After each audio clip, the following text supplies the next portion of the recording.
பச்சை பசுஞ்சோலையிலே பாடி வந்த பைங்கிளியே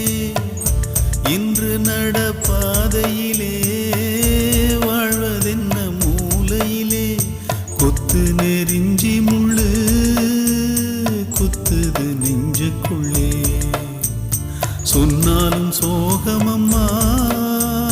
தீராத தாகமம்மா உன் குத்தம்மா ஏன் குத்தம்